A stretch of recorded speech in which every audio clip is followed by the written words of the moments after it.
Hey, do you love a good story? Great. Then you gotta check out the #Storytime podcast. Each episode brings you the craziest, creepiest, and cringiest stories from YouTube, TikTok, Reddit, and beyond. My story is about the time that I was broken up with at the 9/11 memorial.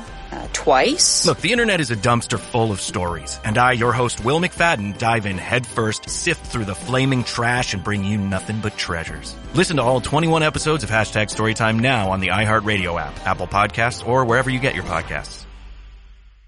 2021 is the 25th anniversary of the Telecommunications Act of 1996, the last comprehensive update to Internet regulation. The Internet has experienced more than a few updates since 1996, but Internet regulations have not. That's why Facebook supports updated regulations on key issues like preventing election interference, protecting people's privacy, reforming Section 230, and more. See Facebook's progress on key issues and what's next at about.fb.com/regulations. Ran out of propane? No need to drive to the store when you can get propane delivery straight to your door with Cinch. CYNCH. Cinch brings the tanks to you. It's easy and convenient propane home delivery. Here's how it works. Go to cinch.com, that's CYNCH.com. Enter your zip code, select your delivery date, and drop-off location. It's really that easy. Just set your used tank out for pickup the night before your delivery, and Cinch handles the rest. There's no ongoing commitment when you try Cinch, and they accept any and all tank brands for exchange.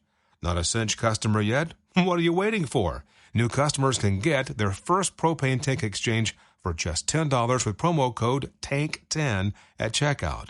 That's CYNCH.com, promo code TANK10. Turn up the heat this summer with Cinch. Ridiculously easy propane grill tank home delivery. Limited time offer. Restrictions apply. Visit CYNCH.com/offer for details. 2021 is the 25th anniversary of the Telecommunications Act of 1996, the last comprehensive update to Internet regulation. The Internet has experienced more than a few updates since 1996, but Internet regulations have not. That's why Facebook supports updated regulations on key issues like preventing election interference, protecting people's privacy, reforming Section 230, and more. See Facebook's progress on key issues and what's next at about.fb.com/regulations. They might want sparkly llamas or strong superheroes on their lunchbox, and you'll do it to make them happy. But what will you make for the next 180 lunches? Head to your neighborhood Wise Markets for healthy and delicious school lunches that won't break the bank. Eat better, spend less, that's Wise. Hello, everybody, and welcome back to another installment of DC Alliance. This is episode 66, chapter 66. What do we call these things, Travis? Chapter 67 for 67. That's right, because Snell was not paying attention when posting the last episode. He posted 65 twice as far as the numbering. This is actually chapter 67. Right out the gate, I'm already pushing some buttons here. By the way, I guess I should go ahead and tell you happy late birthday. And wasn't that a nice gift that I gave you, Travis? Wasn't it? I think it was. What about you, Hines? Do you think that was a pretty nice gift we gave him? I hate to lose, Clay. I've been thinking about it ever since it happened, to be honest with you. You know what? I hate to lose also, but it's the gift that just keeps on giving, I think. Well, you know? I'm not going to pretend that it didn't happen or that. Oh, I'm not going to pretend it didn't happen. It did happen. And it was a great birthday gift. He was so happy. He had a huge smile on his face with all the cake and the 2 belts. Bravo to him. Unfortunately, I was the in on this gift, so this doesn't say much for me in my Rocket League play. I blew it. That's the case. Snell, he will. This is water under the bridge already. He's already forgotten about it because that's just who he is. But I just want to remind him that I did give him that win. Anyway, let's go ahead and jump into all of this. We have very quick news. You know, we kind of got excited over one and then it got shut down. I still think there's a possibility of it. We will get to it when we do. But we do have the GUA network plugs to just jump right into this. Of course, we have a plethora of shows every single day, almost every single day throughout the entire week. World's Finest True Believers, DC Alliance, Superhero Discussions, Ranger Alliance, Star Wars Alliance, Walk Through the Multiverse, and then, of course, Slice of Film with Marvel Alliance as well. We are getting really, really close to the release of Shang-Chi. I'm actually going to be able to watch that one on Thursday. I'm very, very excited. I'm going in early all week, so that way I can get off a little bit earlier to walk my dog before I have to go sit down in the theater and everything. Really, really excited about it. Question: will the MA guys? I think Chris is in the chat. Will they be revealing who's guesting for the review on Wednesday's show? I believe so. Of course, we have the Marvel Alliance guys will be going live Thursday night. Well, it's Wednesday. Dropping on Thursday. Well, yeah. Wait, is that right? No, because the review is still. Oh, no, because is the review on Friday? Yes. I am so confused as of all of this. I thought it was on Saturday. I need to change my schedule again, but I think we should be okay if that is the case. I'm pretty confident it's on Friday. My whole calendar is like Shang-Chi. Two times I'll get to see it before. I literally just told you guys. So Wednesday for What If drops on Friday, and then Friday night is the Shang-Chi drops on Saturday. That's what it is. So, I just told you right before we started recording that I have to literally write down every single thing that I am doing every single day throughout the entire week to even get myself structure. It is absolutely insane. I am always on the move. And I am really looking forward to, you know what? No, I don't want to throw you into the woods, Hines. I was going to say, you know what? I'm off on everything on Monday. Maybe I should just toss DC Alliance to somebody. I'll give it to Snell, an extra birthday gift, so I can have a mental health day. You got a day out, my friend. You kind of deserve it when you do 6 or 7 podcasts a week. I am really excited about the end of the year because I don't have any school. It's like the winter break for all of college and everything else. I'm probably going to have a hiatus on all of my podcasts. And then all I will have to do is work. And at that point, work is almost a vacation because I don't have to really think about anything else. I'll probably casually read still, like I do everything else. I'll probably turn off most of my notifications. So that way I can legitimately just relax because my wife hates me for it. But I'm constantly on my phone almost 24 hours a day. It's really bad. But enough of all that. We have all the shows, my bad scheduling. We also are ad supported as far as the network goes. If you wish to not listen to those ads, we do have a Patreon where these shows are ad free. So, of course, $1 is just supporting the show. $5, of course, is what keeps our lanterns charged. $5 a month will get you exclusive access to all of the shows that we have here ad-free, as well as exclusive shows. Just recently, Joe, myself, and Chris talked about Substack, everything that's going on in the comic industry that is involved with Substack, and kind of made our predictions on if things will really change because of it. Now, we're not entirely sure. Even myself and Joe talked about it a little bit more afterward, and we were like, let's see in a year, and maybe something will change. If you want to hear all of our thoughts on that, go join the Patreon. So, there is the plugs. DC and Marvel also have separate feeds. I'm adding more and more to this as I go. So, rate and review. It's an adventure, Clay. It's an adventure. I know. I feel like I'm losing breath. I'm having to but of course, go rate and review all of the shows. On the GUA one, I would encourage you to specify some shows if you would like to give some feedback. For majority of the shows, we're okay with any kind of feedback. Honestly, we wouldn't mind reading them on the show if you actually want us to. So, send those reviews our way. So let's go ahead and jump right into the news because it is very quick news, nothing too crazy about it. The big one is something that we will talk very vaguely about because of the way we feel about it.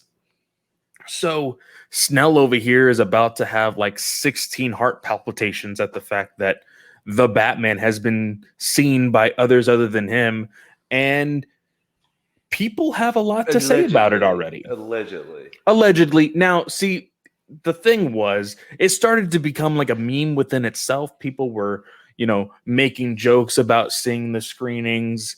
And then I was scrolling TikTok and I started to see more and more people like with screenshots of Twitter accounts that I don't even know about that were claiming to see it as well.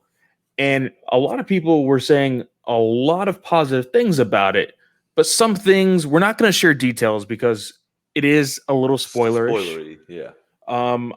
We will see another trailer for sure in 2 months, a little less than 2 months right now. Yeah. And I'm okay. Like, honestly, for myself, I understand that the general audience needs to be reminded and everything else. But with that first trailer, I'm good. Let's watch the movie. Like, I don't need to see anything else. Will I watch the second trailer? Of course. But I don't really need one. So the reason why I'm not so crazy about these reactions to this screening, which, I mean, one thing that isn't really spoiler, the runtime is said to be about 3 hours. Now, I feel like that may be a first cut. Now, doesn't mean that it's not going to release in 3 hours, but just seeing it, hey, this is what our first reactions noticed about it. Is that a good thing? Is it a bad thing? They're trying to range all of that. So there's that. But the one thing, and I said this in our group chat that we have over the network, the one thing that bothers me about these reactions, it's not just the Batman, it's with every single superhero movie that comes out these days. People are like, it's the greatest thing since God created Earth. Like, oh my God, what's going to happen to the rest of the superhero movies after this one comes out? None of them are going to be great as this. Oh my God. And I'm just like, why? Why does, like, this, there's an 8, like, we have come to the point where movies can no longer just be good or okay or great. They have to be the greatest of all time, diminishing everything else, like God itself, or it is the like dumbest shit ever. Like, it has to be both extremes or none. Like, I don't understand it. Unfortunately, as listeners may or may not know, you're not really familiar with the sports ball world. And no, I'm not. This is front and center, everyday crap for the sports ball world. Any new player that comes out is automatically, after a while, it does good, considered the greatest. Everyone that came before him is trash, not good anymore. And that's kind of the thing. You have scoopers, you have gossip, you have rumors, you have it's a real scene, but it's the way to generate views and clicks. And unfortunately, that's what this is. No different than you can't be like critical but positive. You got to either be glowingly positive or super negative to get any sort of traction with your reactions. So I think there's a lot of people that, because we'll talk about the Titans 305 episode now in a little bit, and all I saw before, like, I only watched that today, and since Thursday, all I've seen is, holy crap, this is an amazing episode. This is the greatest episode of DC TV ever. Like people from sites are writing like tweets like, this is the greatest thing ever, and I'm just like, I enjoyed the episode, but like, can we roll the brakes back and just I say, could watch like, White Noise. Here's a little spoiler. Watchmen? Here's a spoiler for our review. I could watch White Noise, and it would have been better than that episode. Okay, well, I'm not in that camp, listeners. I'm a little bit less harsh than that.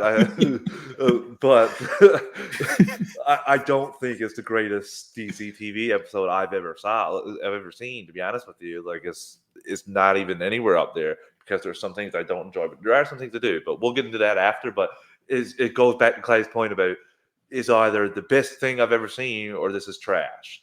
And it's just, can't we just enjoy these things? But this is the world we live in now. It's everything.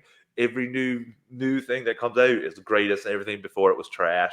It's like it all the time. it's rough, as Chris says. Tell you feel like. Here's the thing, okay? And I know Nathan's going to harp on me saying that again. It's just something that I say on a podcast. I feel like I should have a shirt that says, here's the thing. But I am okay with being opinionated. And I think people should be okay with being opinionated. That is okay. I'm not saying that your opinions are invalid. I'm not saying that I don't care about your opinion. I think people should care about opinions. The problem of it is,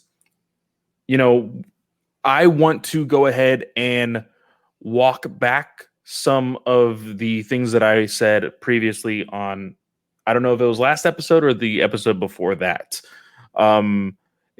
When I was talking about the gatekeeping of Superman and Henry Cavill and Tyler Hoechlin and all of that, the way I had described it, because I was kind of going very quickly through that whole discussion, there is a difference in gatekeeping and then giving your opinion.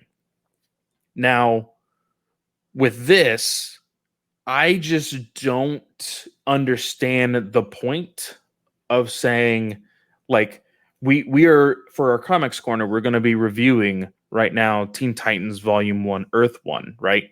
I have it here. Never in my mind would I think, now that I've read this thing, there are no other Teen Titans books that exist except for this one.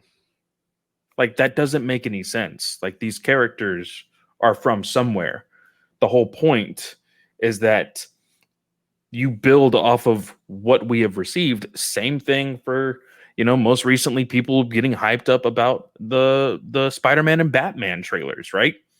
Spider-Man is paying homage by introducing Tobey Maguire, allegedly, and Andrew Garfield, allegedly, into this multiverse of Spider-Man films, right? It is paying homage. But there's some people that still think that, like, Tom Holland is the only Spider-Man that has ever existed. And, like, it is. I don't know if they think that he's the only one that existed. I think that he's the only one that just like how. Well, just like how I didn't see anybody say that Titans was the best DC TV. I have seen people say that, like, Tom Holland is the only screen accurate, ever before done Spider-Man on the big screen. And I'm like, but there's 5 other Spider-Man films that exist. Like, they don't just disappear once a new reiteration comes along. Yeah, that's just. I'll just say for this, I've seen people eat yellow snow before. There's idiots abound, and that's one of the dumbest things I've ever heard, Clay. It's just if you see a tweet like that, click on the dots, scroll down, and take your choice of one of 2 grand selections: mute or block. Or block. I go block. I go block because I don't want to see that shit. I'm with you on it. It's just I don't understand it. You get the same thing. Pattinson is the only. You'll get that when Robert Pattinson's Batman comes out. Pattinson's the only Batman, the best Batman. It's just basically tribalism at its even more microcosm, because it's just into, like, the one character. Yeah. Chris says the difference between you, Clay, and other reviewers is your counter to the positives are backed up by specific things you don't like, but your purpose is not to troll. Yeah, you're not going into these episodes being like, I can't wait to not like this. No, I don't think you're not wasting 45 minutes of your time. I genuinely don't know how people can be critics when it's just like praise this as if it's the one thing that's gonna bring me to heaven, or shit all over this. Like I don't understand it. I'm like One Frank. example. I'm like Frank on this too, because Frank says I like the positivity towards Titans for once. I do as well, because there are a lot of good performances in that show, especially the past 2 seasons, that doesn't get enough look. Especially Slade Wilson for one. I know how he went out was bad, but I just love, like, I think, oh my god, the actor too is fantastic. I've seen a couple other things since then, and I do like. I'd rather that than see the constant crapping, because we may get more things from this. That's all I'm thinking about. We may get more shows. We may get, I don't know. Oh yeah, like there's always a possibility of spin-offs or things connecting to it and things like that. That's the greatest thing not about a Hawk and Dove spin-off though. No. R.I.P. There's plenty of things that I really do enjoy about the comic book universes that we're creating for visual media, right? You know, DCCW making Crisis, like we're talking about this whole Batman thing, how people are overhyping it. You said that you kind of had the same thought process on Crisis. This will be a pretty good transition into our next news topic too, because listeners, I don't know. Maybe actually, sorry, no, Brent, I'm sorry. There has been nobody that was more excited for the Crisis on Infinite Earths crossover than me. I'm sorry, Brent, there was not. I was that jazzed for it, but unfortunately, like we've been talking about with expectations, yours truly kind of put a lot of expectations on like what he wanted to see. Like, I wanted to see more than 30 seconds of Flash and Arrow interacting, considering they started this universe, and I knew that this was the last thing for Arrow. So I kind of wanted more than 15 seconds. I had things in my mind that was going to happen, and it did not happen. And I did not like Crisis very much because of that. I did not get to enjoy the good stuff that was there, minus Ezra. That was even cool enough that I could be like, all right, even though Green Arrow's dead now, this is still so awesome. But and the thing is, like, I will still say now, even with people overhyping this Batman, movie, I am excited for it. I want to see it. I will probably still even have expectations for it, but I'm not gonna go in to this movie saying, again, it is the greatest thing in the world even before I watch it. Okay, I haven't seen any of that for anything. Like, okay, if you say this trailer is the greatest and this movie maybe, I'm okay with it. But if you're saying this is already the greatest, then that's a bit crazy.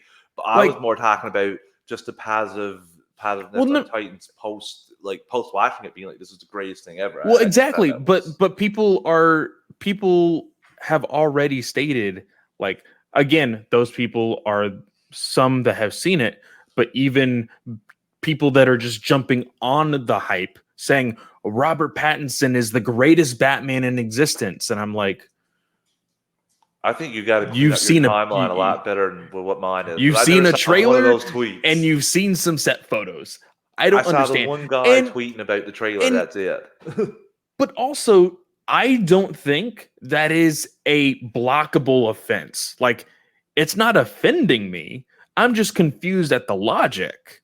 Like, it's not like people are jumping into my DMs or commenting on my stuff saying how Pattinson is the greatest Batman ever. Well, it gotta be annoying to you for that little soliloquy you just got. Like, it gotta be a little annoying. It can't just be. Well, it is a little annoying because it's like, okay, like, calm down, people. Like, I understand getting excited for a movie, but like, I'm really excited about Shang-Chi, but I'm not going to call him the greatest Marvel hero in the world because I don't have that much experience with him. Chris says your reaction video alone for the trailer to Crisis shows how psyched you were, Travis. Yeah, don't ask me about it afterwards. But I just think it's just some people are batshit when it comes to that stuff. But after you watch it, if you want to say like it's your favorite version of that, that's fine and dandy. But I just think like the day this was released, everyone was like, "This is the one time in the Titans. This is the greatest episode of DC TV ever." And I'm just like, "Can we take 2 hours, 2 days to go back and just see before we go making statements like that?" Frank says Pattinson's Bruce Wayne really intrigues me more than his Batman. Same. And we won't go into it, but we have heard things about Pattinson and how he portrays both Bruce Wayne and Batman just recently with those viewings of the screener. But it does pique my interest. I'm interested in still watching this movie. Like I said, none of this reaction to it is like turning me off to the fact that, Batman, whatever. Like, no, it's something that I want to see. I myself am very confused as of how people are excited about the portrayal and possibly ending of this movie when they have not seen the portrayal or ending of this movie. Like, that's what I'm confused about. They are literally That's acting. the trailer doing a very good job of getting people psyched. That's what that is. That's what the trailer. Then I guess I'm just a really bad viewer of trailers. Then, well, the trailers aren't designed for you, Clay. Like, they're not designed to haul you in. You're in. You're in here. You're in here because of these. Because of these, you're in here. You're not. You know that. This isn't a visual podcast for some. Oh, sorry, so Travis was holding a comic book and showing me. But yeah, so that's what you're in here for. Like, they have you, and it did generate a crazy buzz, just like Batman's trailer generated a crazy buzz back in fandom. But to your point about what's in here, we're not going to talk about much until we get we're so close to fandom, listeners. So I don't know why we would even read off what people saw from a behind the scene featurette at CinemaCon, or read off somebody's tweet saying they saw a test screening. We're going to hold that off. We're going to wait until the next trailer, and then we're going to discuss that and get a gauge from that. But we're not going to, especially, I know people, I've heard anyway, from friends of people who watched the Spider-Man trailer before it actually dropped officially, regretting seeing those quality that I don't know why people would do that. That's horrible. Like, seeing it in 4K HD for the first time was glorious, Yeah. It was so good. Yeah. But we were trying to segue into our next story of we finally get to see the lineup for the Flash 5-episode crossover, including a whole bunch of heroes that are from properties that have left the CW, that are leaving the CW, and one that never really got her chance. So, Travis, I don't have the list. I'm sure you have the list right there in front of you, Mr. CW himself. No, why don't you formerly? Go ahead and name some of those off. I just want to say there was a very good point on fans with Borders this past week of people that may have dropped off DCCW post Arrow. I think they nailed their description for me there. But this event, this 5-episode event, is titled Armageddon, and the event centers around a powerful alien threat arriving on Earth under mysterious circumstances, with Barry, Iris, and the rest of Team Flash pushed to their limits as they fight a desperate battle to save the world. In order to be triumphant, they'll need the help of some additional friends. And this event will begin on November 16th at 8 p.m. Eastern, and it will feature numerous guest appearances from some of CW's biggest names. Those set to join the Flash event are Javicia Leslie as Batwoman, Brandon Rice as the Atom, Chris Williams as Black Lightning, Charlie as Sentinel, Kat McNamara as Mia Queen, and Ostrich Cha as Ryan Choi.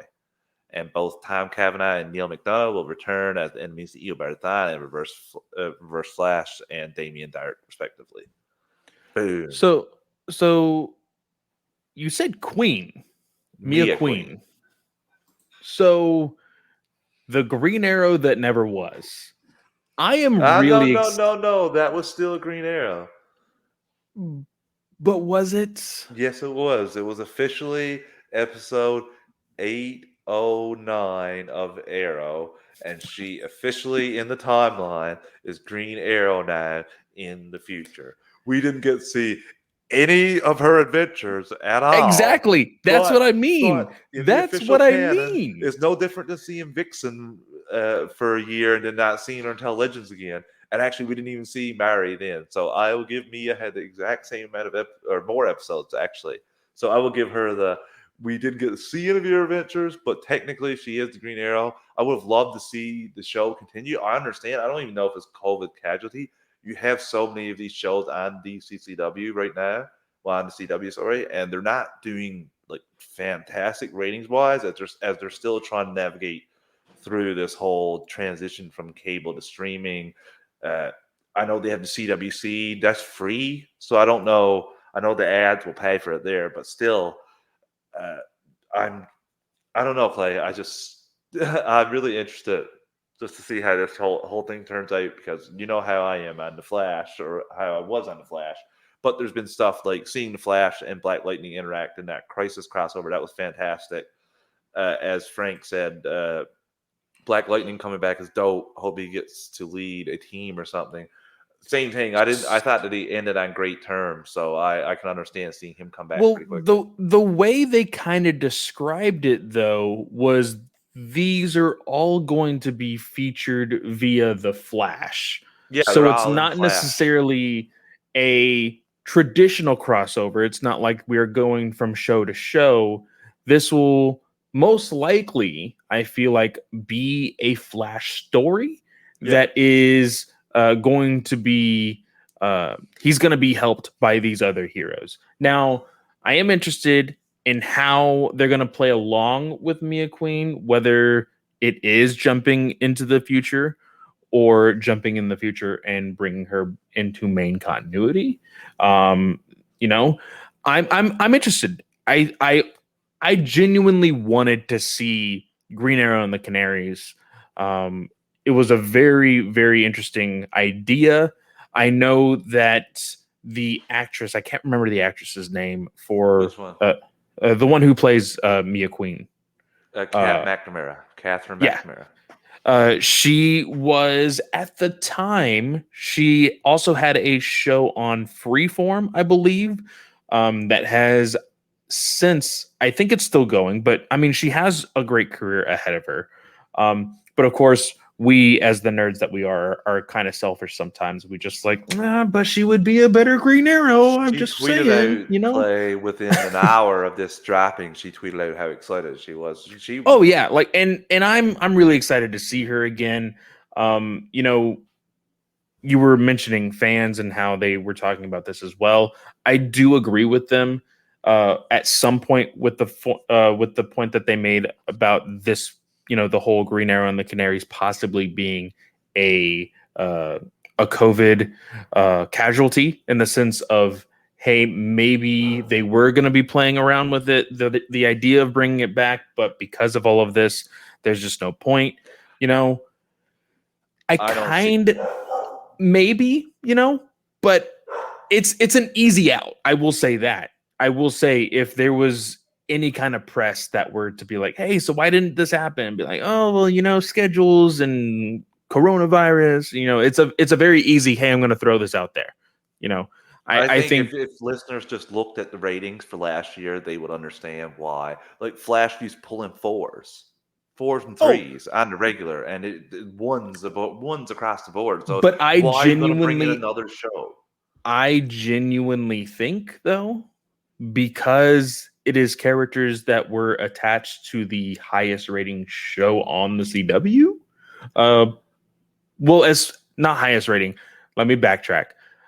Most popular of the shows, Arrow. I genuinely think it would bring people back. I think first of all, I think Flash was the most popular of all the shows. I think it reached the highest peak in terms of number of viewers and talked about in just the general audience buzz. I think the first season was like... I think the first two seasons peaked, and then after that, it started to crash, while Arrow was able to have its ups and downs. Flash was up and then down. I wasn't saying quality of show, just in terms of popularity for the general audience. Flash was pulling numbers better than Arrow for the rest of the time since it aired till it ended. Flash is pulling better numbers than Arrow. So one thing here too, just for the alien threat, Tony Curran joined CW series as Despero for season 8. I think I remember him. I want to say he was in Daredevil. If he wasn't in Daredevil, he was in Sons of Anarchy. But Despero is a fascinating villain to use. He's in one of my favorite Justice League animated stories. It's, oh my God, it's fantastic. And it ends with Green Lantern literally punching and the eye, his ring imprint in the eye. And it was Jon Stewart. So I don't want to get ahead of myself. Actually, I'm going to do it, listeners. I'm going to, same thing as I wanted to see a lightning bolt, an arrow with a lightning bolt, electricity going through it as Flash. We just talked about this. Don't do it in the eye as Green Lantern. My God! Shut his eye. Setting yourself up. I'm speaking this for disappointment. Oh my gosh! It's gonna happen. You're not gonna have. I am watching a train wreck in slow motion, people, on screen right now. You're not gonna Diggle show up in all those shows for nothing. Like, what was it? Just for him to come out and say, "Hey guys, I talked about this green box that I kind of, but I'm not gonna do it now. Oh, I got some headaches. Oh, you find your potential." It was I am not looking.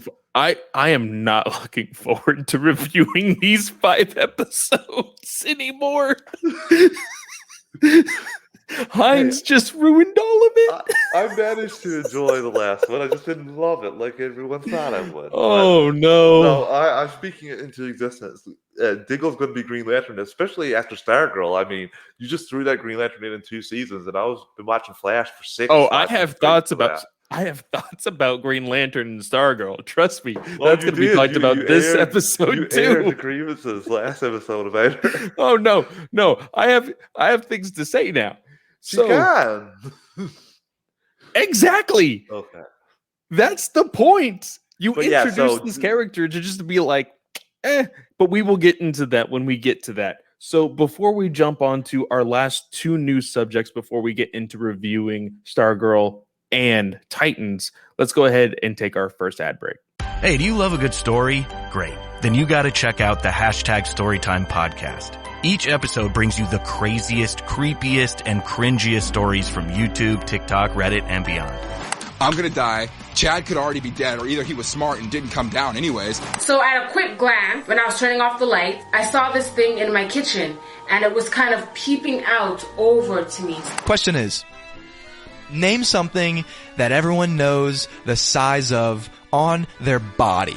Look, the internet is a dumpster full of stories, and I, your host, Will McFadden, dive in head first, sift through the flaming trash, and bring you nothing but treasures. I was like, oh, right. That would be a really bad way to tell somebody that their brother died. I swear this happened in slow motion. The champagne flute fell into the lap of Halle Berry, completely drenching her. Listen to all 21 episodes of #Storytime now on the iHeartRadio app, Apple Podcasts, or wherever you get your podcasts. 2021 is the 25th anniversary of the Telecommunications Act of 1996, the last comprehensive update to Internet regulation. The Internet has experienced more than a few updates since 1996, but Internet regulations have not.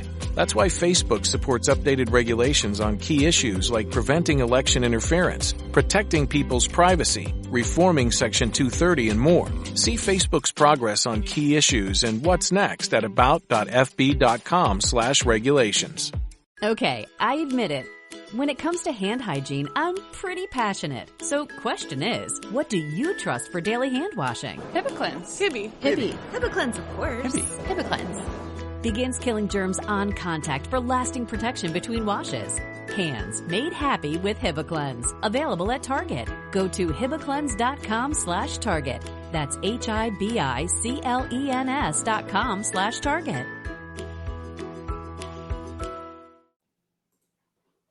Hey, do you love a good story? Great. Then you got to check out the #Storytime podcast. Each episode brings you the craziest, creepiest, and cringiest stories from YouTube, TikTok, Reddit, and beyond. I'm gonna die. Chad could already be dead, or either he was smart and didn't come down anyways. So at a quick glance, when I was turning off the light, I saw this thing in my kitchen, and it was kind of peeping out over to me. Question is, name something that everyone knows the size of on their body. Look, the internet is a dumpster full of stories, and I, your host, Will McFadden, dive in headfirst, sift through the flaming trash, and bring you nothing but treasures. I was like, oh, right. That would be a really bad way to tell somebody that their brother died. I swear this happened in slow motion. The champagne flute fell into the lap of Halle Berry, completely drenching her. Listen to all 21 episodes of Hashtag Storytime now on the iHeartRadio app, Apple Podcasts, or wherever you get your podcasts. 2021 is the 25th anniversary of the Telecommunications Act of 1996, the last comprehensive update to Internet regulation. The Internet has experienced more than a few updates since 1996, but Internet regulations have not. That's why Facebook supports updated regulations on key issues like preventing election interference, protecting people's privacy, reforming Section 230, and more. See Facebook's progress on key issues and what's next at about.fb.com/regulations. They might want sparkly llamas or strong superheroes on their lunchbox, and you'll do it to make them happy. But what will you make for the next 180 lunches? Head to your neighborhood Wise Markets for healthy and delicious school lunches that won't break the bank. Eat better, spend less, that's Wise. Ran out of propane? No need to drive to the store when you can get propane delivery straight to your door with Cinch. CYNCH. Cinch brings the tanks to you. It's easy and convenient propane home delivery. Here's how it works. Go to cinch.com, that's CYNCH.com. Enter your zip code, select your delivery date, and drop-off location. It's really that easy. Just set your used tank out for pickup the night before your delivery, and Cinch handles the rest. There's no ongoing commitment when you try Cinch, and they accept any and all tank brands for exchange. Not a Cinch customer yet? What are you waiting for? New customers can get their first propane tank exchange for just $10 with promo code TANK10 at checkout. That's CYNCH.com, promo code TANK10. Turn up the heat this summer with Cinch. Ridiculously easy propane grill tank home delivery. Limited time offer. Restrictions apply. Visit CYNCH.com/offer for details. The air we breathe, the water we drink, the soil that grows food for our families. These basic elements are essential to healthy, happy lives. America's corn growers think so too.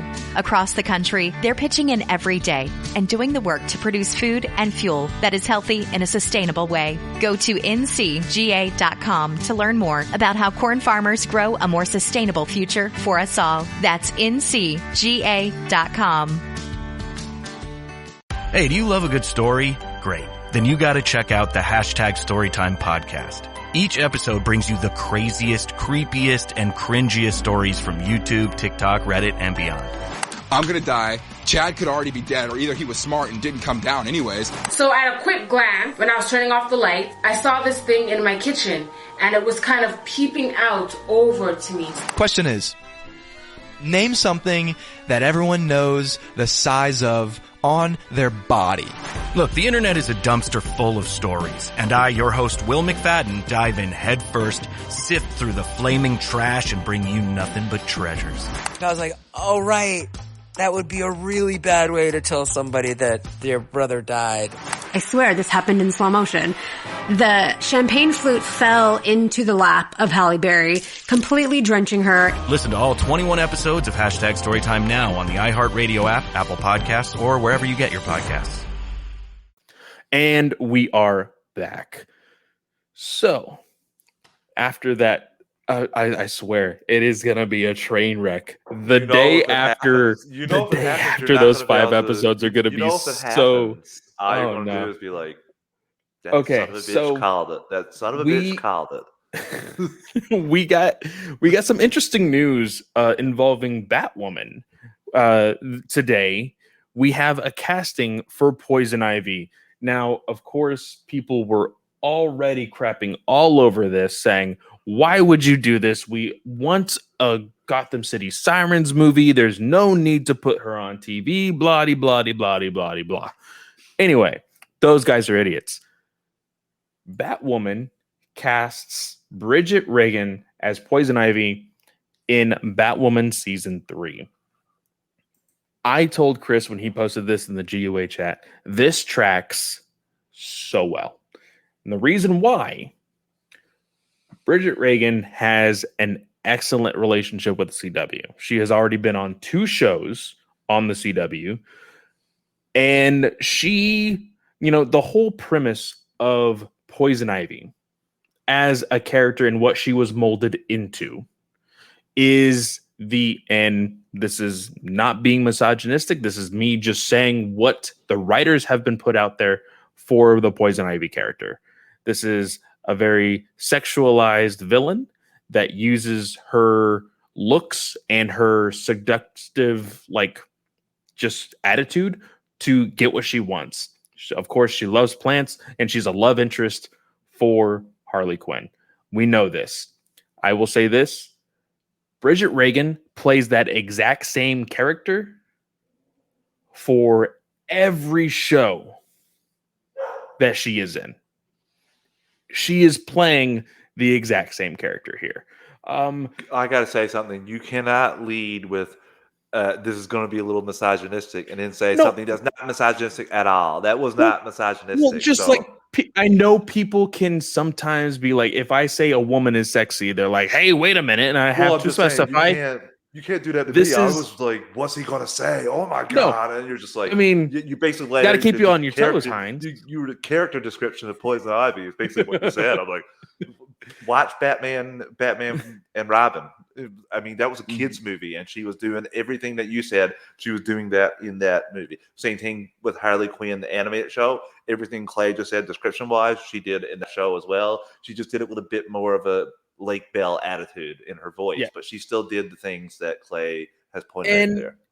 And there's nothing wrong with that. Oh, no. I will say that they have changed her character a lot since, her birth of a character. But I really enjoy Reagan and a lot of her other shows. For once, I think the first thing that I have ever seen her in, I'm looking at her filmography right now. The first thing that I know her from was, I believe, White Collar. That's the first thing that I saw her in. I really enjoyed her in that. Me and Abby then watched what was it? Jane the Virgin was another show that she was in. She was also in Agent Carter. She was in John Wick. She's in a lot of different things. I think she was on a TNT show called The Last Ship, I think it was. She has a very big filmography for television. But like I said, a lot of her roles are this type of character. So it doesn't surprise me, but I am excited to see how they play around with this. Are they going to go with the more recent green skin? Are they going to go with a little bit more of what Batman Forever was like? I'm interested to see how she portrays the character. I know she's going to do very well. I need to catch up on season 2. I might just see like a highlight reel, to be completely honest. But who knows? I think we all kind of agreed that season 2 was a little messy on the at the start. I've heard a lot of great things about what they've done to the characters, not necessarily the writing as a whole. So maybe I can give season 3 a shot, but we will see. We are not going to make any promises on whether we are going to review anything or not. I think if anything, we will review the 5 episodes of The Flash. I think that's a big enough event to just be like, hey, let's give it a shot. But yeah, there is that. But moving on to also TV news, technically, that surprisingly got shot down. Which again, I said, I still believe it could happen. We got news that a blood sport show was in the works. I thought it was just a project. Project Works. I mean, it's the same thing. It's HBO. Oh, I know what you meant. I could have been a movie instead of a TV show. I just wasn't sure what it could have been.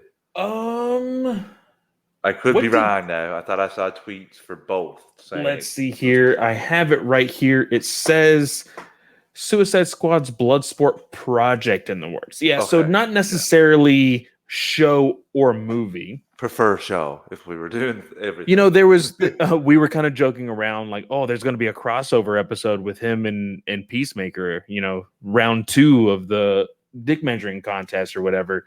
But as soon as this came up, there was already workings through James Gunn. He shot it down. He himself said, hey, although this would be very, very fun, it's not true. Now, I can see that in 2 different ways. Of course, he could be telling the truth, or it could be, hey, let's shoot this down for now until we can actually say, hey, yes, this is legitimately happening. So a lot of people will be like, oh, well, Journey was able to confirm that she's doing a show or a movie. And I would say you're right, but at that point, I'm probably guessing that Journey and the writer were already given the green light to be like, yeah, we want to do this.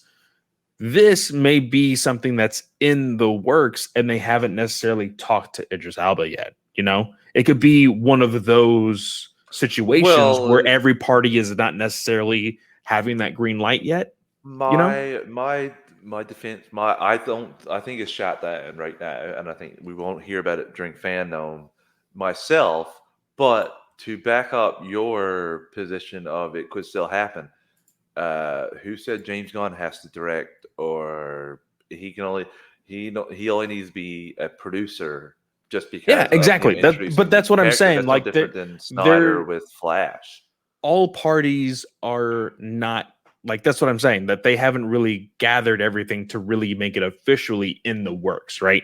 Like, maybe there isn't even a script yet, or nobody's even writing yet. Like, they are still trying to put everything together. Some people heard some whispers, and they're like, hey, this is happening. You know, it happens all the time. So I would say don't necessarily, like, say that, like, don't expect it, but don't be surprised if it gets announced within the next year. It's also a DC project as well, so don't even. If I'm being completely honest with you, don't even put it in your mind to worry about until it goes into actual production, and that'll be the final thing we talk about here. Because I had a little picture saved. Batgirl is supercharged, Clay. Pretty much, they're already gone into production in Glasgow, filming.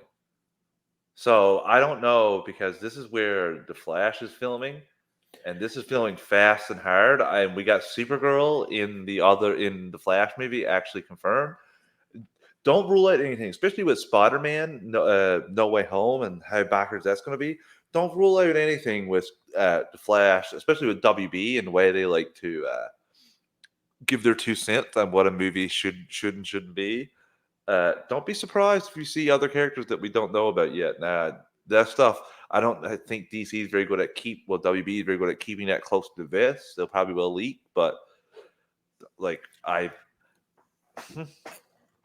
it'll be interesting. You know, people have already started to put their tinfoil hats. Like, okay, well, clearly, you know, Christina Hodson wrote both the Flash script, and well, we're still unsure about that, right? I think that, like, there has been multiple scripts running around for the Flash. We knew that Christina Hodson wrote something at one point, but we know for sure that she did write the Batgirl script. So, you know, maybe there could be some continuity that they're trying to throw in there. And, you know, Keaton is there. So they're like, oh my gosh, like this whole rumor of Keaton training Batgirl is going to be true. Like there's already a lot of people throwing that tinfoil hat. And for me, I'm just excited that it's already filming, which means that they really want to push this, which means that we could possibly see this late 2022, if not early 2023. I know, which is exciting. Pretty cool. So that is it for the news. Let's go ahead. Where do you want to go first, Titans or Stargirl? Because, I mean, I got words for both. Just letting you know. I think we should tackle Titans because... Actually, let's go with Stargirl because it aired. It aired like we were going back further for Stargirl. So let's hit. Okay. So let's go ahead and jump into Stargirl. This is season 2, episode 3, and I believe this one was titled Summer School Chapter 3. Summer School Chapter 3. Yes. So, okay. So this, I gotta ask one thing. Please say you enjoyed the scene with Pat and Johnny Thunder. So the flashback scenes, I always enjoy. I did question the look of Wildcat's suit a little bit. It just looked off. Don't know why. Just because I think it's a little jarring to see Wildcat sometimes. That suit can be very, very cool or very, very cheesy. Same thing with Johnny, his just green suit. I think you can kind of do it a little bit too comic booky with making it a little too bright, but it was fine the way they were playing it off. I think the flashbacks were fine. Jim Gaffigan as a Thunderbolt I thought was funny. I am a big fan of Jim Gaffigan. He is on my list of comedians that I want to see live. Me and Abby had the chance to do it. We didn't pull the trigger about like 3 or 4 years ago. Probably one of the regrets that I have, knowing that like how COVID is going. I'm just like, how are greater crowds and shows now after this? Not really my thing anymore. Yeah. But I will say the whole scenes when Thunderbolt was around may have been a little too silly for me. Now, I understand that is the character. The whole point of him, like, basically being like a monkey's paw to like every wish that you make.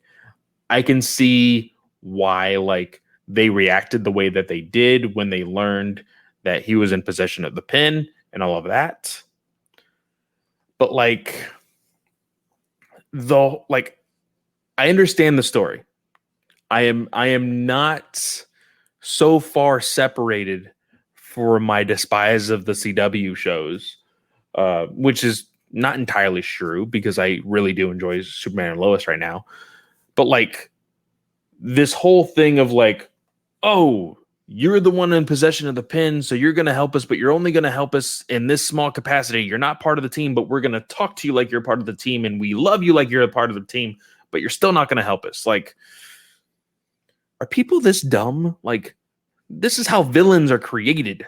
Like, come on. Like, it can't be that hard to let somebody in on your operation. You now have like this basically genie that is basically, I said basically. No, I'm just hot mode. Let's not speak of him like he's there being like, rah, rah, help. He's out to amuse himself. You hear him laughing every time. Oh, don't get me wrong. He is out. He has his own mind. He has his own will. Don't get me wrong. And that's the whole point of like his powers. Like he is like, oh, I'm making rules so I can have fun. Like that's the whole point of what this is. But like you can foolproof an entire wish and you're still gonna like kick the kid to the curb whenever it comes down to encounter the bad guy. He doesn't even have like genuinely, and this is the problem that I have with the dumb runt you guys keep calling Red Hood, is you involve this character in said thing, he will not despise you later. Simple as that. Like and because it's as simple as that, I want to call bad writing, but like it's just common sense. Like I don't know, it's just like it bothers the shit out of me. Yeah, but it's also common sense that it's not dependable in a fight, Clay. It's not dependable to bring along to fight this random villain that you don't know anything about. Clearly, they're not anywhere near a match for him. Like they were all dealt with easily, including Mike when he came to do the very thing that you said he should be allowed to do, They didn't allow him to do it, but he went off and did it, and he failed miserably. So there is some wisdom to you have this genie that you just learned about. Like, let's calm down instead of running headfirst into going after this guy that potentially, according to Pat, and as far as what the audience knows, he killed Wildcat and he helped kill all the JSA members. So I don't know, especially somebody like Johnny Storm or Johnny Thunder, sorry, who had the pin and knew how to use it, and he still was killed. So I'm Pat. I'm 100%, as my son's there, I'm 100% sitting him down and saying, you can't. But what Pat finds out at the end of the episode is what will change and make him not do what you said will lead to someone becoming a villain. Because he finds out, because inadvertently, Jim Galifianakis as the pin tells him that only reason he picked Mike was because he feels lonely and just by himself. And that bravo to Luke Wilson too. Obviously, he has some acting chops, of course, but he nailed that complete and utter gut punch of finding out that your son feels like he's all alone. And he realized how neglectful it was. So, you can change that, or you can be like Titans. And now, in their defense, Jason. We will get to it. Let's stay on stuff. Jason had a hissy fit kind of thing, whereas Mike, at least with Mike's more mature than Jason, who's supposed to be 20, or 18 or 7, however old. Mike is far younger than Jason, yet he is more mature. He's not going immediately and selling everybody down the river because So I there are some things I like about this, but I will admit sometimes with the pin it got a little much for me. Like the whole thing of I wish that I was taller, and that stuff. Oh, look, got you're on the bench, and then what was the other thing? Oh, with the stop signs, how they were that. When it gets to the point where hey, we have to clearly use bad CGI to make this scene happen, don't do it. If that's if that is your thought process, hey, we could do this, but it won't look good, then don't do it. Okay, well, I need to introduce you to the people that write Legends of Tomorrow, if you're going to say it's the reason why I don't watch Legends of Tomorrow anymore. Genuinely, I understand the idea of being oh, wouldn't this be so cool? I understand that. We talk about it in comics and movies. Your expectations for this 5 episode crossover that you're already making, predictions are awesome, and the ideas in our head are always going to be better than what is on screen. It's just we don't have the technology to make that happen. It's just the way it is. Yes, but when you watch it and you're because at some point I can't agree with you because I didn't think that was terrible. I just thought it was just an average run-of-the-mill scene. I didn't think it was because CGI, as you're saying. Because the stop sign started to get all wobbly and stuff and make silly noises. That's exactly how they would be, and the noises they would make. Unfortunately, working for the town back when I was growing up, you had to take out a sign, and that's exactly how they sound. And they might have added a little bit for effect. But the whoa, whoa, whoa, that's how they sound. Well, especially yes, I understand. I understand that's how the signs would make, but it was exaggerated. That got me the exaggeration of the sound took me out of it. And I was just okay, I'm this is too much. Oh. Now, the whole thing of oh man, I just wish. What was the wish that he made that made the pin disappear? It was. I wish it was in better hands. Sometimes, he said, sometimes I just wish this was in better hands. And then it disappeared. I'm just dude, what are you doing? I mean, I guess you're just proving that you're not the right person. Well, I don't even know. This is in his defense. He didn't even get 24 hours with the pin. He's still trying to. I don't even think he realized all the rules. So. Because he's only got them read out once, where no killing, no wishing anybody back from the dead, and all of this other stuff. Yeah, I understand. Don't get me wrong, I understand. But I like Jim Gaffigan as an actor. I like him as a voice actor. I don't know if I like Thunderbolt. I think that's my thing. Because you know what? I can be with you, Clay. I just want to say I can be with you because he can seem like he can get. If he's around a lot, he seems like he can get fairly annoying fairly quickly. He could probably be a little much sometimes. Yeah.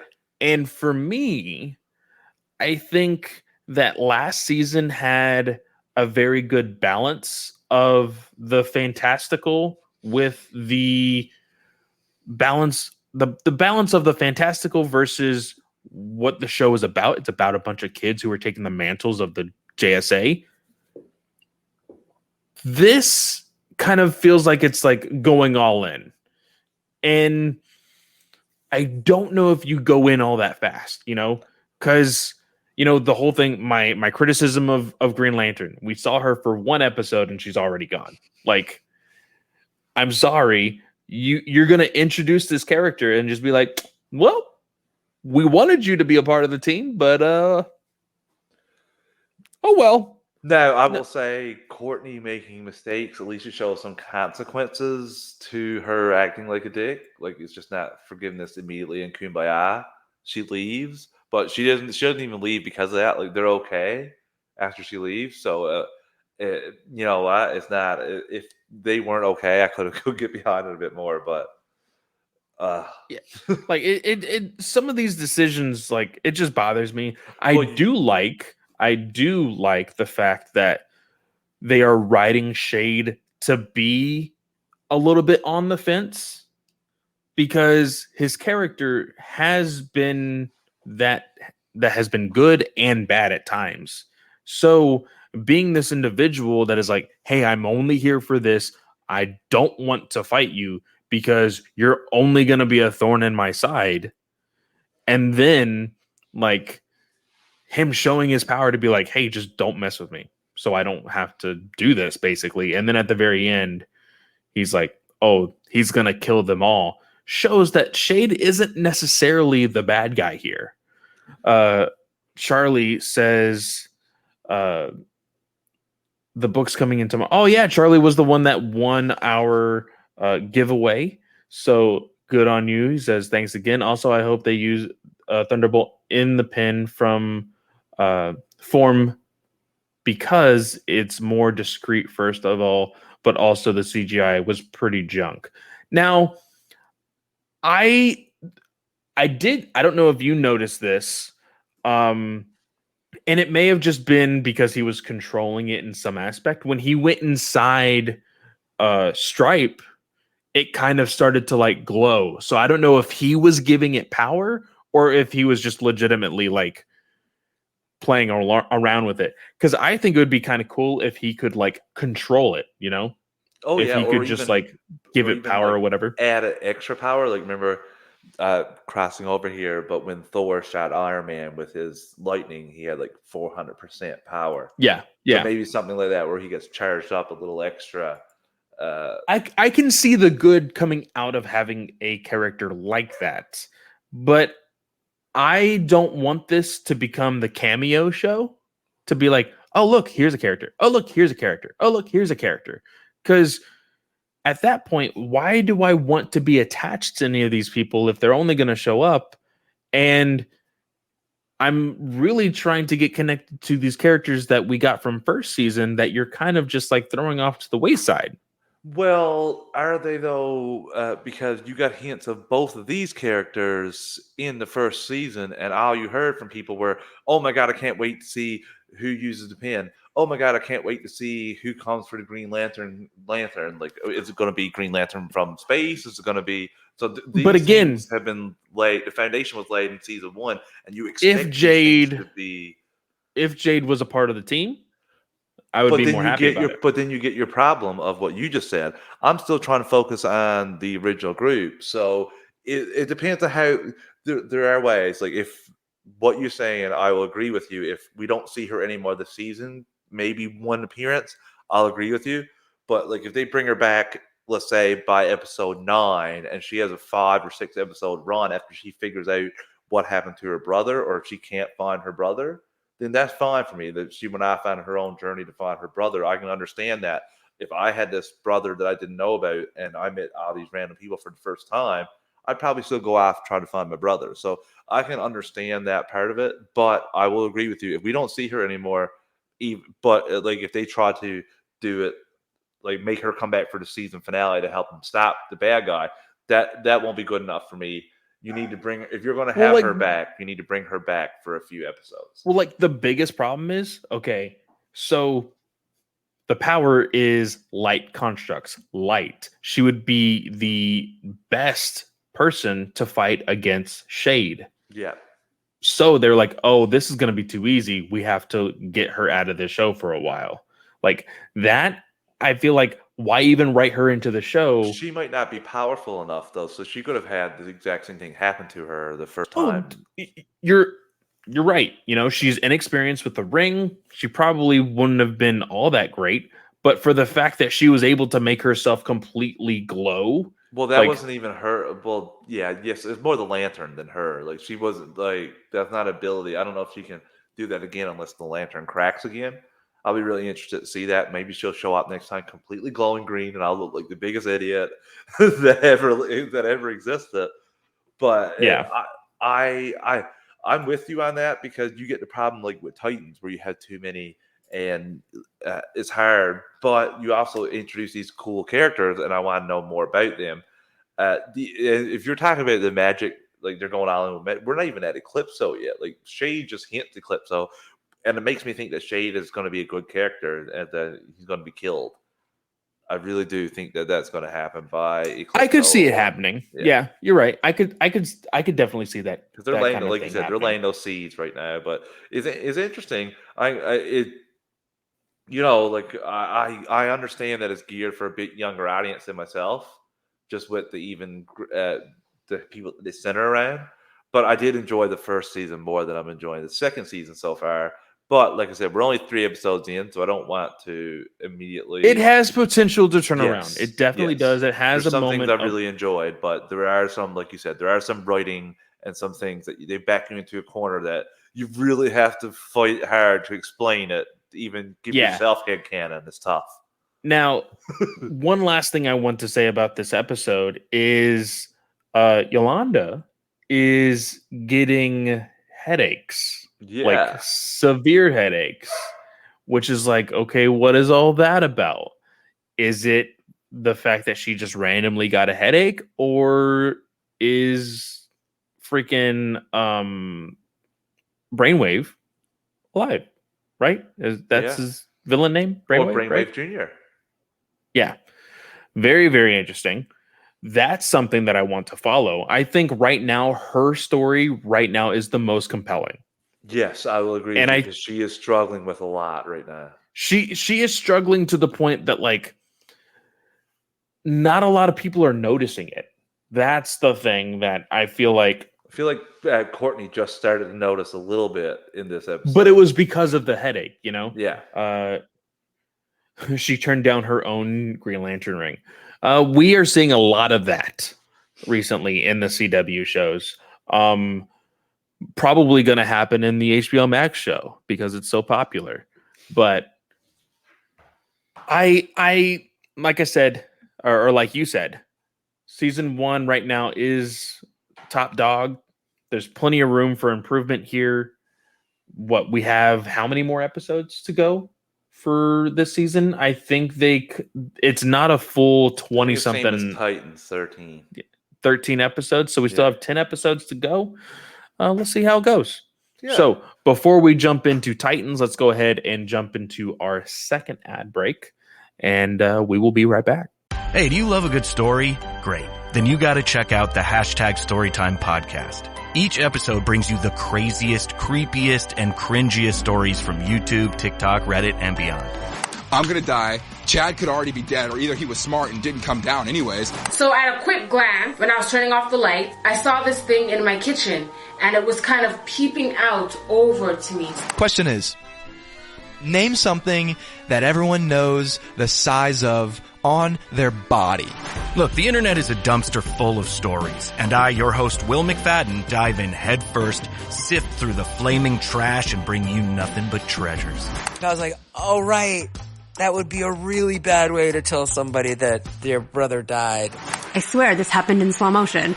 The champagne flute fell into the lap of Halle Berry, completely drenching her. Listen to all 21 episodes of Hashtag Storytime now on the iHeartRadio app, Apple Podcasts, or wherever you get your podcasts. 2021 is the 25th anniversary of the Telecommunications Act of 1996, the last comprehensive update to Internet regulation. The Internet has experienced more than a few updates since 1996, but Internet regulations have not. That's why Facebook supports updated regulations on key issues like preventing election interference, protecting people's privacy, reforming Section 230, and more. See Facebook's progress on key issues and what's next at about.fb.com/regulations. Peacock is streaming your favorite shows, movies, live sports, breaking news, exclusive originals, and every live WWE pay-per-view. It's The Office, Chris Lee knows best, and Peacock original shows like Punky Brewster. Peacock, watch for free, upgrade for more. Stream now at peacocktv.com. Hey, do you love a good story? Great. Then you gotta check out the Hashtag Storytime podcast. Each episode brings you the craziest, creepiest, and cringiest stories from YouTube, TikTok, Reddit, and beyond. I'm gonna die. Chad could already be dead, or either he was smart and didn't come down anyways. So at a quick glance, when I was turning off the light, I saw this thing in my kitchen, and it was kind of peeping out over to me. Question is, name something that everyone knows the size of on their body. Look, the internet is a dumpster full of stories, and I, your host, Will McFadden, dive in head first, sift through the flaming trash, and bring you nothing but treasures. And I was like, oh right, that would be a really bad way to tell somebody that their brother died. I swear this happened in slow motion. The champagne flute fell into the lap of Halle Berry, completely drenching her. Listen to all 21 episodes of Hashtag Storytime now on the iHeartRadio app, Apple Podcasts, or wherever you get your podcasts. Dunkin' is putting a whole new spin on pumpkin at Dunkin' with our new Pumpkin Cream Cold Brew. Smooth, bold cold brew topped with velvety pumpkin cream cold foam made with cinnamon and nutmeg spices. And there's more pumpkin for you to love, like the delicious fall classic, our Pumpkin Spice Signature Latte. Rich espresso topped with whipped cream, caramel drizzle, and cinnamon sugar. That's how we pumpkin at Dunkin'. Sip into the fall season with the $3 medium Pumpkin Cream Cold Brew or Pumpkin Spice Signature Latte. America runs on Dunkin'. Participation may vary. Limited time offer. Exclusions apply. Valid on Pumpkin Spice Signature Latte only in all cold foam cold brew. They might want sparkly llamas or strong superheroes on their lunchbox, and you'll do it to make them happy. But what will you make for the next 180 lunches? Head to your neighborhood Wise Markets for healthy and delicious school lunches that won't break the bank. Eat better, spend less, that's Wise. The air we breathe, the water we drink, the soil that grows food for our families. These basic elements are essential to healthy, happy lives. America's corn growers think so too. Across the country, they're pitching in every day and doing the work to produce food and fuel that is healthy in a sustainable way. Go to ncga.com to learn more about how corn farmers grow a more sustainable future for us all. That's ncga.com. Barbecue chicken, hot links, St. Louis ribs, slow smoked pork. The best part of Pick of the Pig combos at Sonny's? There's no wrong way to pick them. Pick 2 or 3 of your barbecue favorites with sides and bread starting at $11.99. Enjoy them at your local Sonny's or get your picks in a click for curbside pickup, drive-thru, or delivery at ordersonny's.com. Sonny's Barbecue. Local pitmasters since '68. And we are back. So, oh boy, Titans. Episode 5. Lazarus.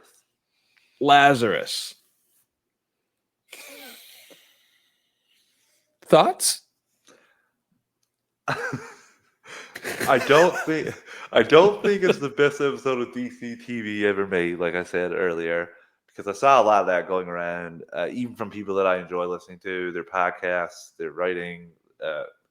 People need to calm down a little time, but we got some fine as hell DC TV, not even including the HBO Max Watchmen. I'm just talking about just your generic TCCW stuff and Smallville stuff. So let's calm down a little bit there. I enjoy some of this. The Scarecrow part is really annoying me. Like I'm not into the character at all. I'm really not. He's just like a wise ass that wants to get high all the time. I'm gonna go ahead and say it here. The whole pothead shtick already tired of it. Yeah, it don't work for me, especially Like you get away from Nightwing there, and you're like Red Hood in Jason's defense. He's a little bit freaking out, and Crane can worry about sitting on the stump and lighting up this big gigantic blunt that he has, same as if he was Snoop Dogg. And because here's the thing: it is 2021. In majority of the United States, weed is legal. It is no longer the cool kid peel back when you curtains. smoke weed. I smoke weed a lot. Spoiler alert, it's legal here. That's not a big story thing to drive something. Like it makes me laugh at Crane, and not even in a good way. It's weed isn't a character trait. Like, no, it's not.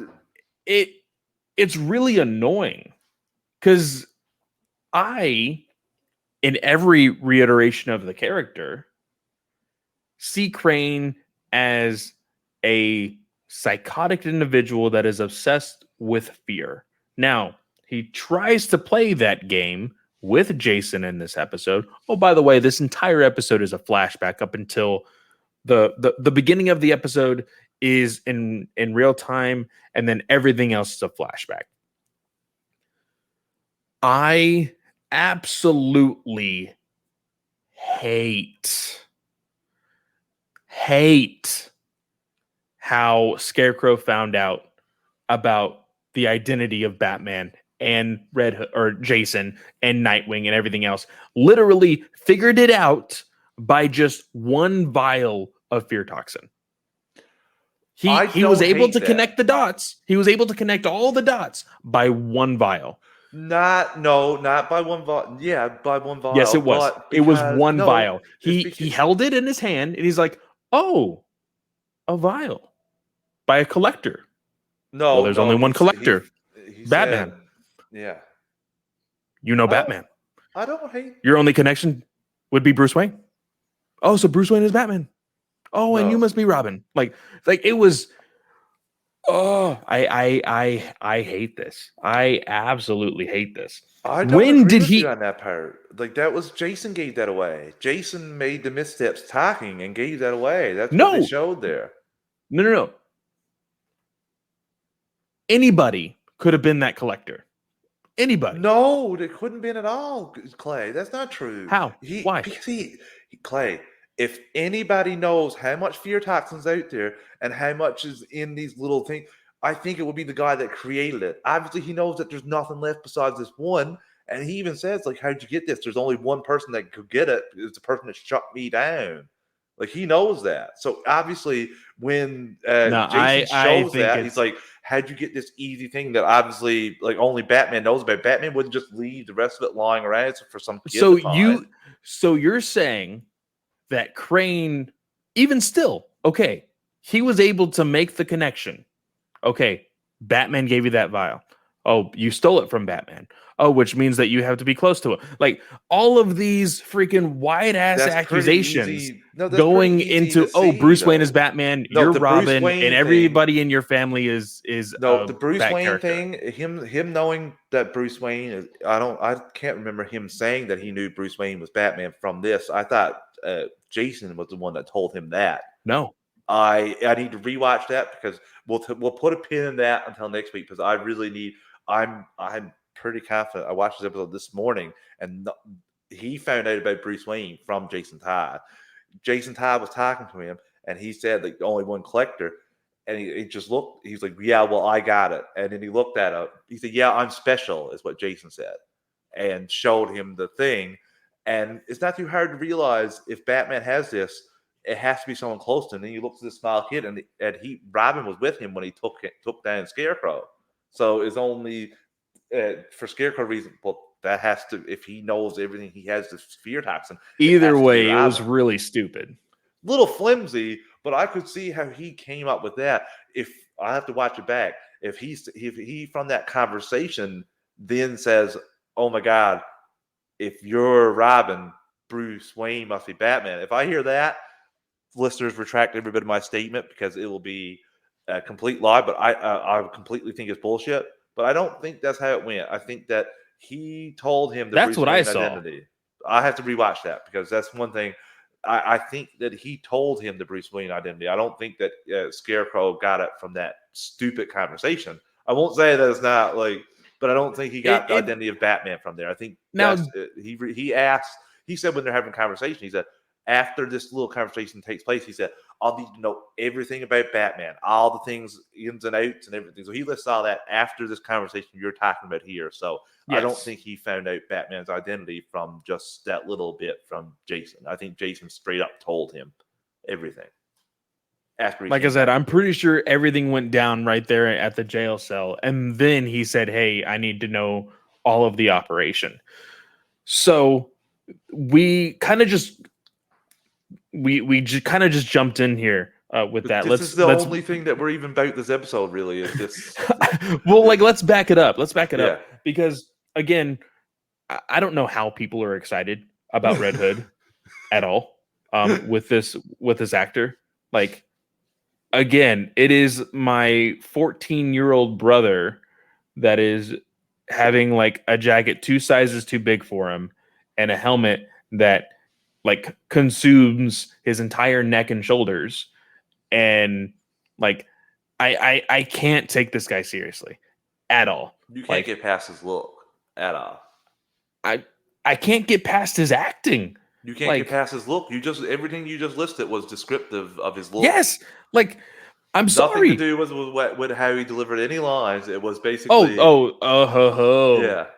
his can you just give me the pill? Can you just write it down and give me the pill? Isn't that what you're supposed to do? Like the whole Leslie Tompkins thing.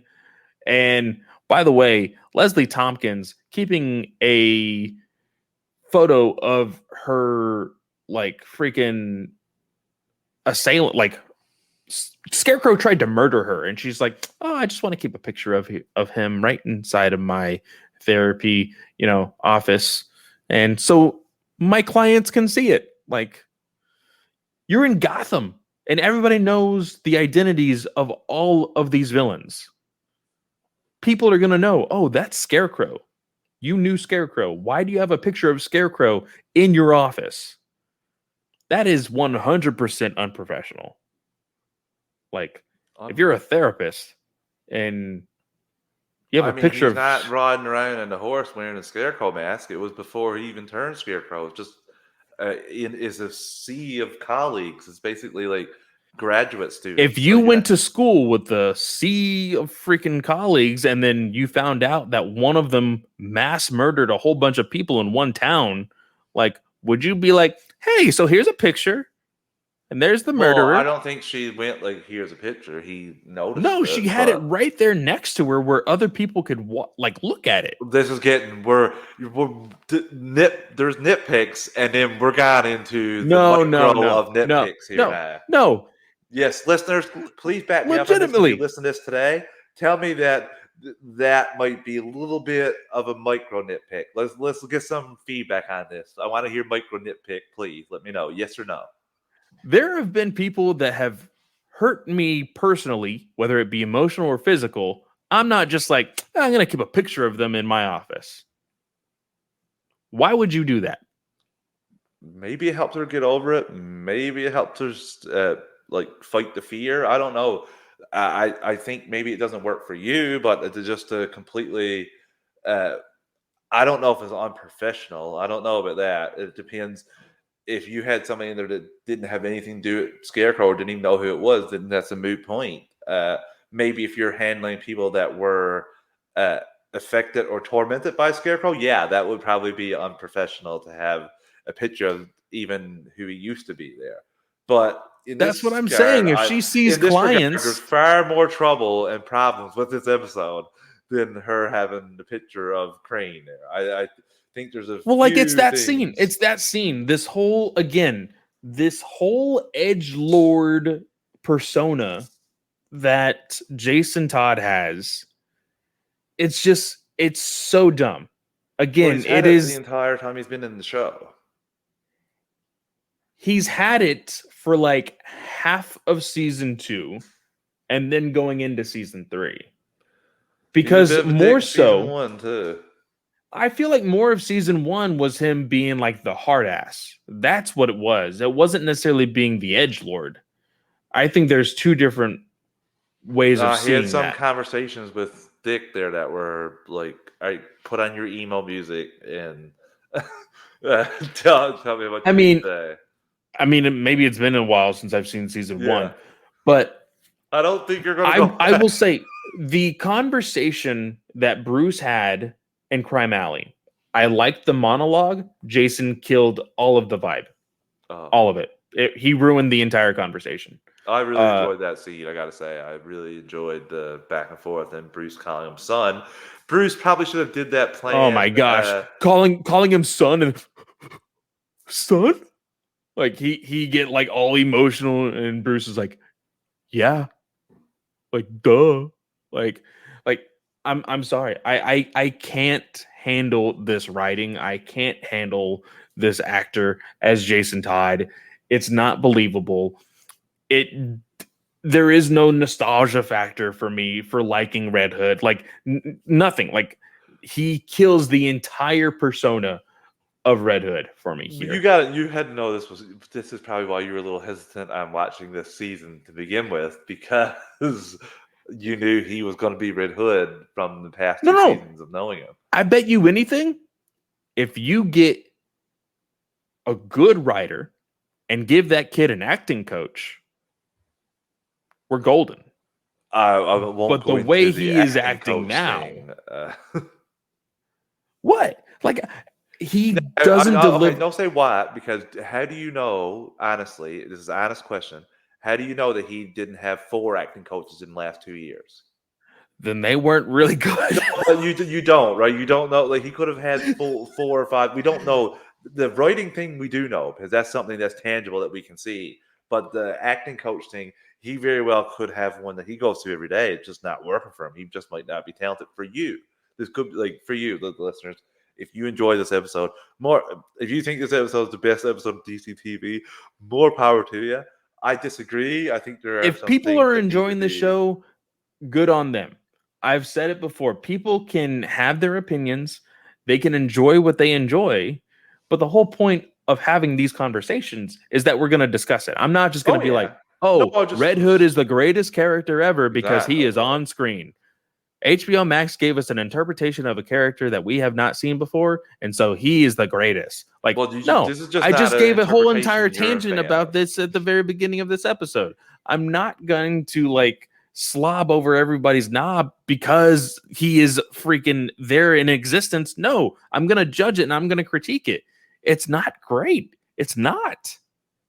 And like this whole thing going into continuity, right? So again, we both said before we started recording that this whole idea that only Scarecrow knows about this Lazarus pit, I call bullshit. I think it's very, very dumb, and I think it's a very easy slip in as far as the script goes to be like, oh, this is an easy way to make Red Hood, and make it to where Scarecrow, like the idea, when we first talked about the first 3 episodes, I said that I knew this story wasn't going to be an interpretation of Under the Red Hood because it was going to be a Titan story. The show proved me wrong. His motivations are because of Bruce. It is the combination of the Titans and Bruce.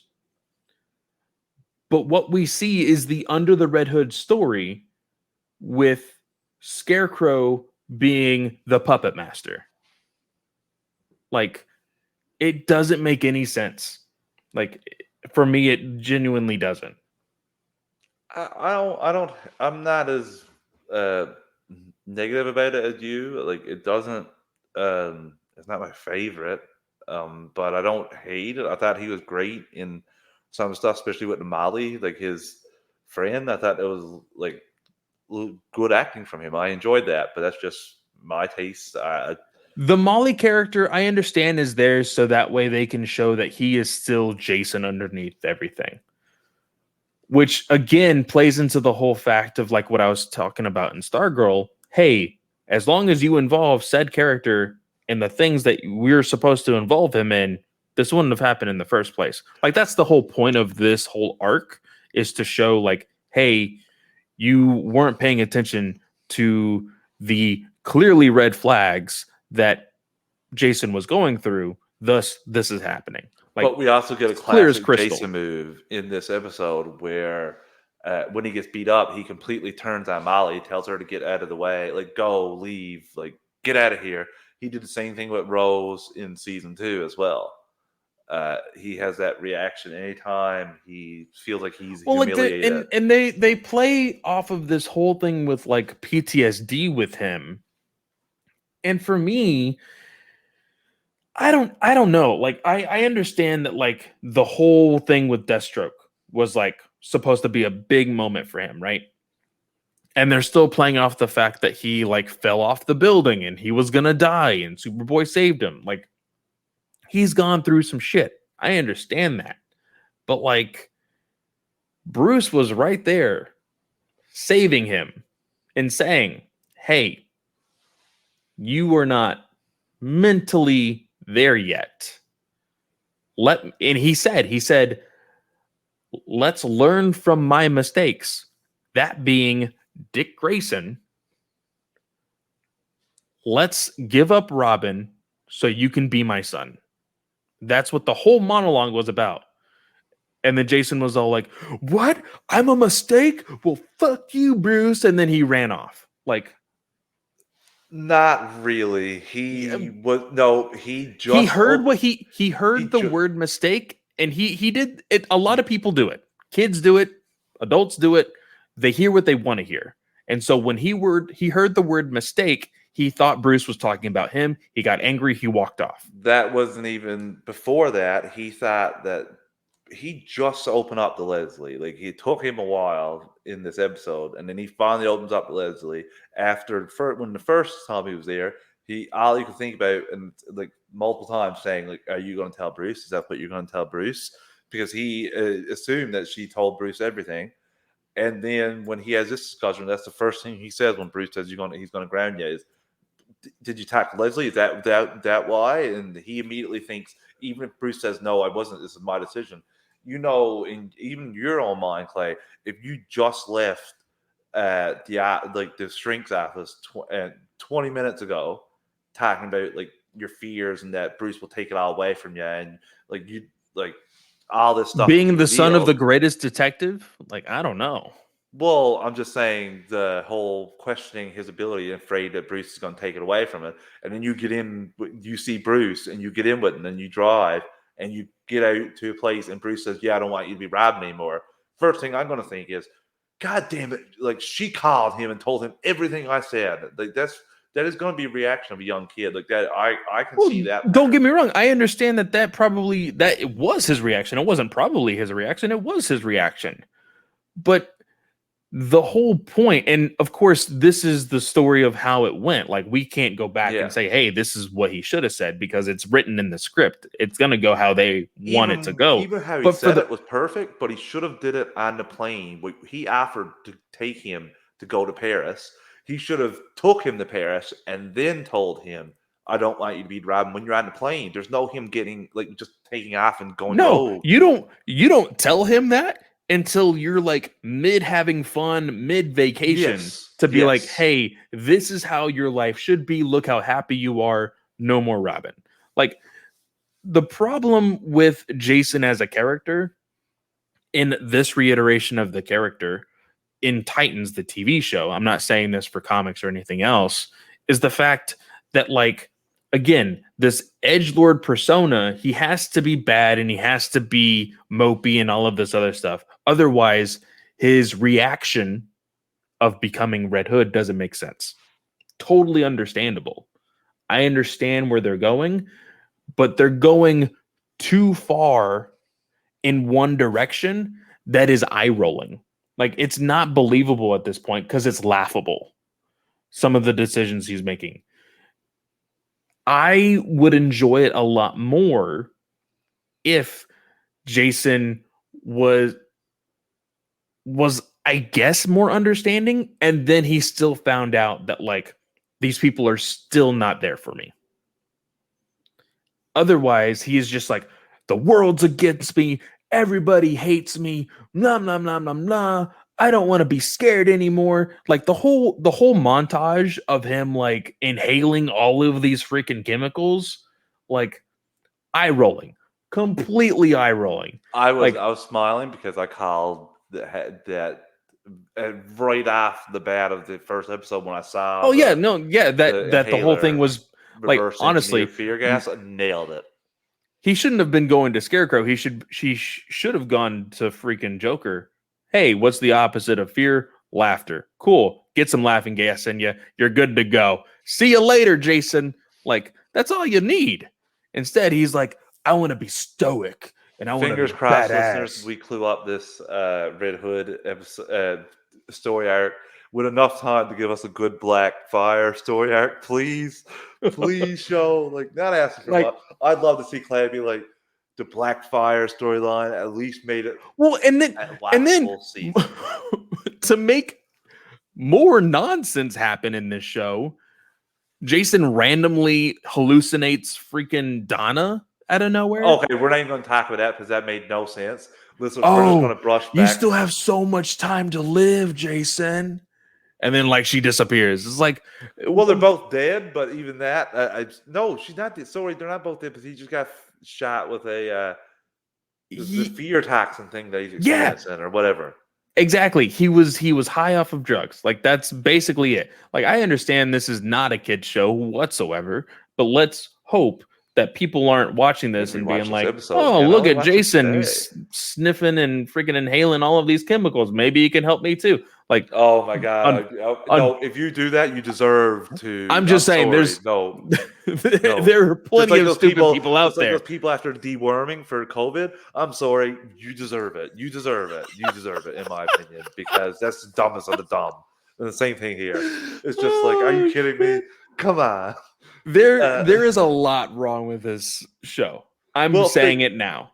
Fingers crossed it gets a bit better for Clay, or we may end up doing post you show. You have to do an entire rewrite of the entire show to get this to be any better. I'm sorry. I gotta say, I'm enjoying Clay's hits of the week when it comes to Titans. Like, this was bad, this was funny, this was, what are they even doing here? I'm enjoying these. So, like, even if you have to, don't get me wrong. Like, for one, I have been shitting on this Bruce Wayne since he showed up last season. Like, this Alfred of a Bruce Wayne, I have not enjoyed him at all.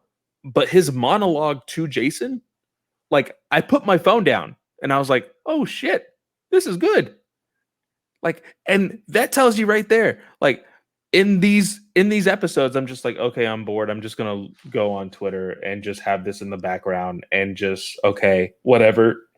Like, it's not grabbing my attention. I need something to grab me again, whether it be Beast Boy turning into a Tyrannosaurus Rex or freaking maybe Donna coming back is gonna help the show. Who knows? Maybe she can be electrocuted. Episode is if she gets electrocuted again and she doesn't die, oh, that would be great. That would be hilarious. Maybe if they dissipate from her gauntlets this time, they say, hey, you had gauntlets last time. So, what you got to do is put them together and then everything will go. Who knows? But okay. I'm excited to see how this turns out for the show and for Clay. So, will he pull his hair out by season's end? We will see. We will definitely see. But before we go into Comics Corner, we do have some listener questions. Both by my fellow co-host Tony WaltGator93 sent us two questions. I will go ahead and get the hardest question out of the way here. He asked, if you could bring one version of Spider-Man into the DC universe, which version would that be, and who would you make their three arch nemesis? This was difficult. Not at all for this cat. All right, Hines, you go first. Multiple answers now. I'm putting Tom Holland in the DCCW. Bam. His villain will be Captain Cold from The Flash. I think that would be a very funny back and forth and great. I would take Andrew Garfield and put him in a DC EU, and I would have him go up against the Riddler. And the final one, I would put Tobey Maguire in his own HBO Max original movie, and I would put him up against Killer Croc. See, I was not even thinking live action. I was jumping right into the comics. I chose what was it? Spiderling, aka Anna Mae Parker, who is the daughter of Peter Parker and Mary Jane, and her arch nemesis would be one, the Joker's daughter, and I put quotations around that because the identity of the Joker's daughter is very loose in the comics. So, play with that as you will. So Joker's daughter would be one. The second one would probably be something like, I would say either Lex Luthor. No, I will say Lex Luthor for the second one. And third, I would say no, not Lex Luthor. I'm going to go generic. And because I've only really read one or two stories of her, Lena Luthor. She is a villain in the comics. So Lena Luthor would be the second one. Third one, I honestly don't know. Let's see. I would give it to... Let's do Cheetah. Throw in a random Wonder Woman villain right there. Oh, nice. So those three as the nemesis for Spiderling. Tony, thank you for that question. His second question, though, is what's one DCCW Earth 1 villain that you would love to appear in Stargirl or Titans? So, Travis, why don't you go first again on this one? Oh, this was a tough one for me, to be honest with you, Clay. I'm sticking with Stargirl for the show. And I kind of wanted Reverse Flash to appear in Stargirl, but I thought about it, and it would be even cooler to have Zoom appear and Jay Garrick appear. That would be fun. That would probably be my choice. I know Zoom is now like the Black Death Flash, or that was the last time I remember seeing him anyway, like him as a Speed Force demon. But if he was just original Zoom that he was, I would love to see him on Earth 2 in fighting Stargirl. All right. Well, as I've dubbed you before, Mr. CW, you're going to have to help me with my answer. Who was the B villain in The Flash? The one that had the... Ooh, she was from The Walking Dead too. Yeah. She played Beth in The Walking Dead. I can't remember her character name. Oh. Like I want to say it was something as simple as like Queen Bee, but I know that's wrong. Oh, I think that you might be right. I think Queen Bee. Are you looking it up? Are you cheating? No, I think Queen Bee is right. I really do. I think it's Queen Bee. Okay, so I would choose Queen Bee. If I'm wrong, somebody please correct me. Right now. I'm going to look that up. Well, I'm going to dub her Queen Bee for now until you find the answer. I would choose Queen Bee, and she would also be going to Stargirl. I don't want any of the CW villains going into Titans because the show's already bad enough. Was I right? Queen Bee. Bravo, my friend. Bravo. It's been a while. Like, I'm pretty sure, she has the same name in the comics, but I was just like, maybe they changed. Brie Larson. Okay, yeah. So Queen Bee in Stargirl, I thought that would be kind of cool. So that's a very good choice, actually. Well, because they're like in the show, they were mechanical, really, like so you could kind of put her and Beth together with like Chuck's goggles and have it be like, something of like the mind of like who is better, what technology is better. I thought that would be kind of cool. So yeah. But this is not the end of the show. We do have a new comics corner. So before we jump into that, let's go ahead and take our last ad break of the night, and we will be right back. And we are back. So, Teen Titans Earth 1, Volume 1. The really cool thing about these books is they are original graphic novels. This entire line of Earth 1 stories were given to creators to say, hey, do with these characters what you will. You need to just make something new of them. New origins and all of that. Really, really, really fun. But Travis is reminding me that we actually have a little bit of a giveaway. If I could get away right now from Titans, I think I would. But we are talking Teen Titans Earth 1. So we are going to have a giveaway. Yes. I will say, not very lively in the chat. So I will go ahead and punt this off to the